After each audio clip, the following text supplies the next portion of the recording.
যে প্রাসাদের দেয়াল একসময় সাক্ষী ছিল রাজকীয় প্রাসাদের, আজ তার গায়ে জমেছে ইতিহাসের ধুলো।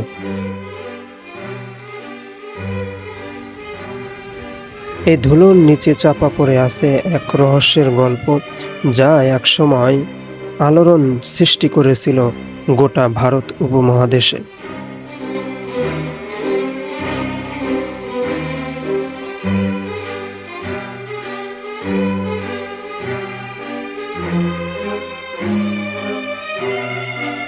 ঢাকার কাছেই গাজীপুরে অবস্থিত ঐতিহাসিক এই ভাওয়াল রাজবাড়ি। প্রায় ৩৬০ কক্ষ বিশিষ্ট এই বিশাল প্রাসাদটি কেবল ভাওয়াল পরগনার জমিদারদের বাসস্থানই ছিল না, বরং এটি ছিল তৎকালীন শাসন ব্যবস্থা ও সংস্কৃতির প্রাণকেন্দ্র। কিন্তু ভাওয়াল রাজবাড়িকে বিশ্বমঞ্চে পরিচিতি দিয়েছিল এক অভূতপূর্ণ ঘটনা, ভাওয়াল সন্ন্যাসী মামলা। মৃত বলে ধরে নেওয়া কুমার রমেন্দ্র নারায়ণ রায়ের ১ দশক পর সন্ন্যাসী বেশে ফিরে আসা এবং রাজ পরিবারের অধিকার ফিরিয়ে নেওয়ার সেই দীর্ঘ আইনি লড়াই আজ অবধি ইতিহাসের এক চরম রহস্যময় অধ্যায়। রাজাদের রাজত্ব গেছে, থমকে গেছে সেই রাজকীয় কোলাহল। বর্তমানে এই ঐতিহাসিক ভবনটি প্রশাসনিক কাজে ব্যবহৃত হলেও এর প্রতিটি কোণে আজও রাজবাড়ির প্রাচীন গৌরবের নিদর্শন স্পষ্ট।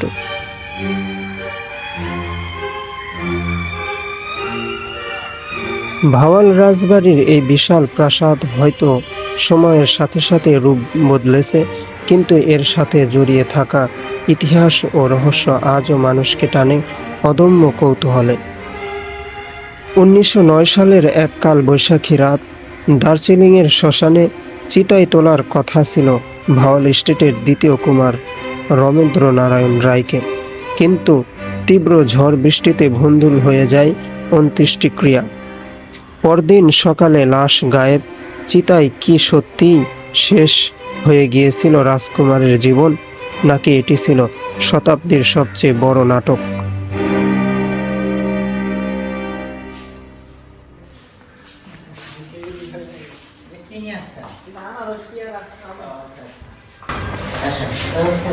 আগের সিঁড়ি এখন বিলুপ্ত প্রায়। এই সিঁড়িতে এখন আর ওঠা যায় না, এটা এখন অচল হয়ে গেছে। একটা সময় এই সিঁড়ি দিয়ে দোতলা ওঠা গেছে। আমি 8ই আগস্টে আসছিলাম, এখান দিয়ে দোতলা ওঠা যায়। আসেন সামনে আপনাকে নিয়ে যান, সামনে দিয়ে হচ্ছে যাবো। আর এই যে জায়গাটা, এখানে কিন্তু দোতলা ছাদ বিশিষ্ট, ঠিক আছে? উপরে হচ্ছে এরকম সিস্টেম যেন আলো আসে, পর্যাপ্ত আলোর জন্য হচ্ছে এই সিস্টেমটা করা হয়।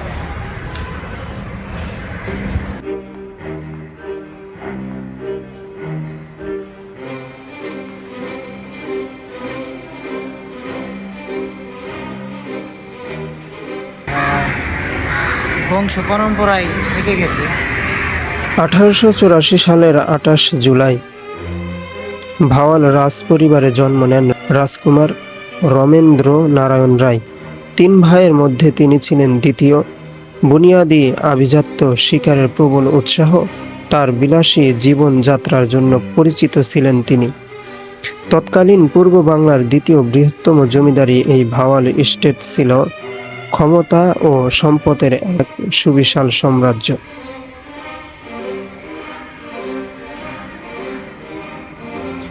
1909 সালে চিকিৎসার জন্য স্ত্রী বিভাবতী দেবীকে নিয়ে দার্জিলিং যান 25 বছর বয়সী কুমার রমেন্দ্র নারায়ণ রায়। কিন্তু 7 মে হঠাৎই অস্বাভাবিক অসুস্থ হয়ে পড়েন তিনি। স্থানীয় নথিতে তার মৃত্যুর কারণ হিসেবে সিফিলিয়াস বা বিষক্রিয়ার কথা বলা হলেও ঘটনার রাতে চিতা জ্বালানোর আগেই হুট করে গায়েব হয়ে যায় তার মরদেহ।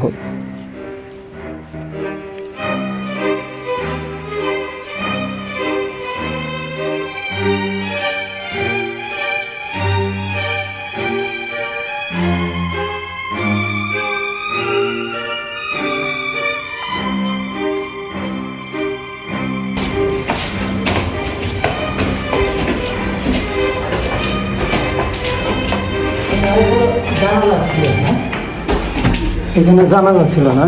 আচ্ছা, এটা দিয়ে হচ্ছে ওই দোতলা যেতে পারবেন, করে নিয়ে যায় কিছু জিনিস আছে।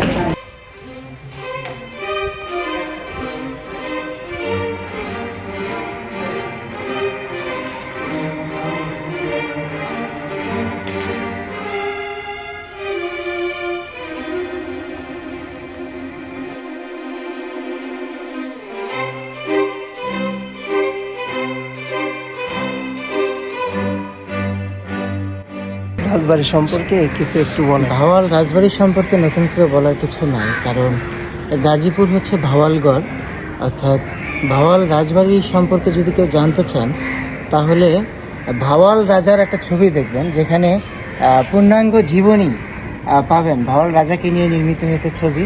আর এটা হচ্ছে সেই ভাওয়াল রাজার রাজপ্রাসাদ, যা এখন হচ্ছে জেলা প্রশাসকের কার্যালয়। এখানে আসলে মোটামুটি সবই দেখতে পাবেন, কিন্তু শুধু কক্ষগুলোতে এখন ঢোকা যায় না, প্রয়োজন ছাড়া আর কি। আর যে কক্ষগুলোতে ঢোকা যায় না, যেগুলোতে ঢোকা যায় ওগুলো হচ্ছে সরকারি কর্মকর্তারা যারা আছেন তাদের কাছে যদি কোনো প্রয়োজন থাকে তাহলে দেখা যায়। যে দেখেন একটা কাঠবিড়ালি। ভাওয়াল রাজবাড়ির যে ইতিহাস সেটা হচ্ছে যে এই ভাওয়াল রাজা, যার স্ত্রী অর্থাৎ রানী বলা হয়, উনি পরকীয়া প্রেমে লিপ্ত ছিলেন। ভাওয়াল রাজাকে ওষুধের মাধ্যমে, অর্থাৎ কম কম কম বিষ এরকম আর কি, ওই ওষুধগুলো খাওয়াইছিলেন। খাওয়ানোর পরে হচ্ছে ওনার এক পর্যায়ে মৃত্যু হয়। হ্যাঁ, মৃত্যু হয়। মৃত্যু হওয়ার পরে ওনাকে আর কি একটা সময় হচ্ছে চিতায়, হিন্দুরা তো হচ্ছে চিতায় পোড়ায় আর কি। তো চিতায় ওঠানোর পরে প্রচুর ঝড় হয়, তো আগুনও লাগিয়ে দেওয়া হয়। তো সবাই জানে যে রাজা পুড়ে ছারখার হয়ে গেছে। কিন্তু তখন আসলে ঝড়ের মাধ্যমে আগুনটা নিভে যায়, রাজার হাত একটু একটু নড়ছিল। তো একজন দার্শনিক অথবা হিন্দুদেরকে ওটাকে সাধক বলা হয়, সাধকের সাথে দেখা হওয়ার পরে ভাওয়াল রাজা ওনার মা দেখে যে উনি রাস্তায় হাত নাড়াচ্ছেন, তখন ওই সাধক ওনাকে রক্ষা করেন। তো রক্ষা করার পরে হচ্ছে যে উনি ধীরে ধীরে, যেহেতু সাধক মানুষ অনেক কিছুই জানেন, ওনাকে চিকিৎসা দেন। অনেক কিছু করার পরে উনি সুস্থ হয়ে ওঠেন। তো একজন মৃত রাজা জীবিত হয়ে ওঠেন। কিন্তু এই রাজপ্রাসাদে ফিরে আসেন বেশ কিছুদিন পর, কিন্তু রাজার বেশে নয়, একজন দার্শনিক হিসেবে, অর্থাৎ সাধক হিসেবে ফিরে আসেন। যখন রাজবাড়ির মানুষগুলো তাকে দেখলো, তার মুখ দেখেই চিনতে পারলো এ তো রাজা, মহারাজা ফিরে এসেছেন। কিন্তু তার কথাবার্তা, চালচলন সবই ছিল আলাদা। একটা পর্যায়ে রাজ দরবারের মানুষগুলো জানতে পারে, তখন রাজাকে দেখতে যায়। তখন উনি স্বীকারোক্তি দেন যে আমি ভাওয়াল রাজা। একটা পর্যায়ে তার বোন তাকে দেখে চেনেন। তখন তাকে জিজ্ঞাসাবাদ করা হয় রাজদরবার সম্পর্কে, কক্ষ সম্পর্কে, একটু জেড প্রমাণ চাওয়া হয়। তখন তো আর তথ্য প্রযুক্তি ছিল না। তো যখন সকল তথ্য উনি সঠিকভাবে উপস্থাপন করেন, তখন হচ্ছে ভাওয়াল রাজাকে আবার রাজদরবারে ফিরিয়ে আনা হয়। কিন্তু ওনার স্ত্রী মানতে নারাজ। ওনার স্ত্রী ওনার নামে বিরুদ্ধে মামলা করেন। তো একটা পর্যায়ে মামলায় ভাওয়াল রাজা জিতে যান। কিন্তু মজার বিষয় হচ্ছে যে উনি মামলায় জিতে যাওয়ার পরেও এই রাজদরবার উনি আর গ্রহণ করেন নাই। উনি তখন একজন সাধক হিসেবে আবার রাজদরবার ফেলায় চলে যান। তো এই হচ্ছে সেই ভাওয়াল রাজবাড়ি, যা এখন বর্তমান জেলা প্রশাসকের কার্যালয়ে আছে। আপনারা চাইলে এসে দেখতে পারেন, কারণ এখানে সেই রাজদরবার মানুষগুলো না থাকলেও রাজদরবার কাঠগুলো এখনও আছে। হ্যাঁ, প্রচুর কাঠ আছে, কাঠবিড়ালি আছে, আরও অনেক কিছুই। এবং এটা তো যেহেতু জেলা প্রশাসকের কার্যালয়, যদি জরুরি কোনো প্রয়োজন থাকে বা সরকারি কোনো প্রয়োজন থাকে, আপনারা আসতে পারেন। সকলকে ধন্যবাদ। আসসালামু আলাইকুম। কবি আলমগীর হোসেন আমার বড় ভাই, সিনিয়র কবি। আসসালামু আলাইকুম। তাকে আমি এই বেড়াতে নিয়ে এসেছি, মানে আমরা তিনজনে একসাথে এসেছি। আর আমার সাথে এসেছেন সজীব আনোয়ার, ওই যে উনিও একজন কবি মানুষ। এই তিনজন মিলে আমরা ঘুরতে এসেছি ভাওয়াল রাজবাড়িতে। দর্শক, আপনারা আমার পরবর্তী ভিডিওগুলো দেখার জন্য তৈরি থাকবেন অবশ্যই। আলমগীর ভাইয়ের জন্য অবশ্যই দোয়া করবেন, যেন উনি ভবিষ্যতে আরও অনেক বড় কিছু আমাদের জন্য এনে দিতে পারে। দর্শক, ভাওয়াল রাজবাড়িতে আসতে যেখান দিয়ে আসতে হবে সেটা হচ্ছে, আপনারা বাংলাদেশের যে কোনো প্রান্তেই হন না কেন, আপনারা প্রথমেতে গাজীপুর চৌরাস্তায় আসবেন। সেখান থেকে একটি অটো বা সিএনজি করে 20 টাকা জন প্রতি ভাড়া পড়বে, আপনাদেরকে ভাওয়াল রাজবাড়ি এনে নামিয়ে দেবে। যে রাজা মৃত্যুর পরেও এই রাজপ্রাসাদে ফিরে আসছিলেন, একজন রাজা হয়ে না, একজন দার্শনিক হিসেবে।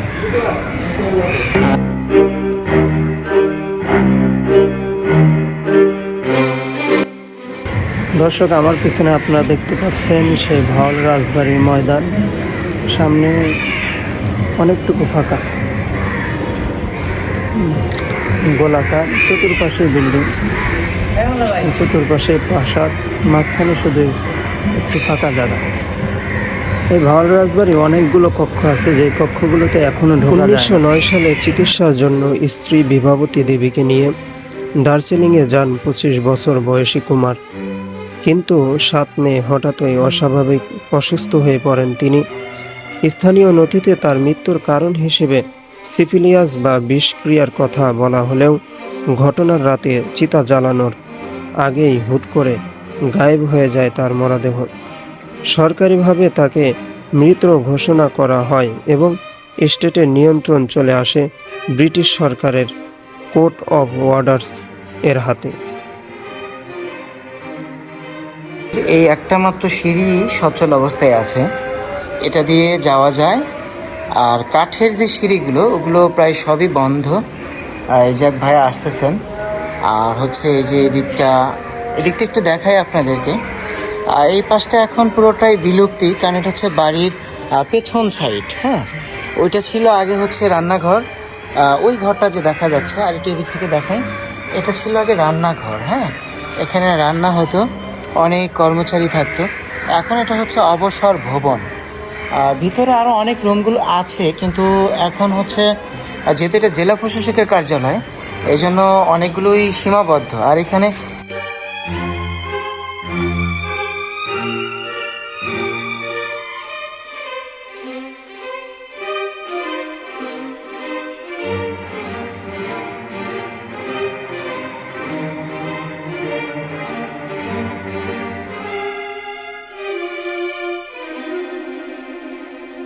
ঘটনার এক যুগ পর 1921 সালে ঢাকায় আগমন করে এক জটাজটধারী নগ্ন গায়ে ঘুরে বেড়ানো সন্ন্যাসী। তার চেহারা, শারীরিক দাগ এবং কণ্ঠস্বর দেখে চমকে ওঠে ভাওয়ালের প্রজারা। দাবি ওঠে এই সন্ন্যাসী হারিয়ে যাওয়া কুমার রমেন্দ্র নারায়ণ রায়। সন্ন্যাসীর দাবি, শ্মশান থেকে একদল সাধু তাকে উদ্ধার করে সেবা দিয়ে বাঁচিয়ে তুলেছিল। শুরু হয় ইতিহাসখ্যাত ভাওয়াল সন্ন্যাসী মামলা। স্ত্রী বিভাবতী দেবী তাকে ভণ্ড বললেও ঢাকার সাব জজ আদালত থেকে শুরু করে লন্ডনের পিবি কাউন্সিল পর্যন্ত 2 দশক ধরে চলা দীর্ঘ আইনি লড়াইয়ে প্রমাণিত হয় এই সন্ন্যাসী আসল কুমার রমেন্দ্র নারায়ণ রায়। 1946 সালের 30 জুলাই লন্ডনের প্রিভি কাউন্সিলে চূড়ান্ত জয় পাওয়ার ঠিক 2 দিন পর হৃদরোগে আক্রান্ত হয়ে মৃত্যুবরণ করেন কুমার রমেন্দ্র নারায়ণ রায়। মৃত্যুর ঠিক পর মুহূর্তেই যেন শেষ নিঃশ্বাস ত্যাগ করে রাজ পরিবারের চূড়ান্ত কৃতিত্ব। আজ ভাওয়াল রাজবাড়ি জেলা প্রশাসনের কার্যালয় হিসেবে ব্যবহৃত হলেও তার প্রতিটা ইটে আজও জড়িয়ে আছে এক রাজকুমারের বেঁচে ওঠা ও ফিরে আসার অবাস্তব রূপকথা। দর্শক, ভিডিওটি ভালো লাগলে অবশ্যই লাইক, কমেন্ট, শেয়ার করবেন এবং পরবর্তী নতুন ভিডিও পেতে আমাদের চ্যানেলটি সাবস্ক্রাইব করবেন। দেখা হবে পরবর্তী কোনো নতুন ভিডিও নিয়ে। সকলকে ধন্যবাদ।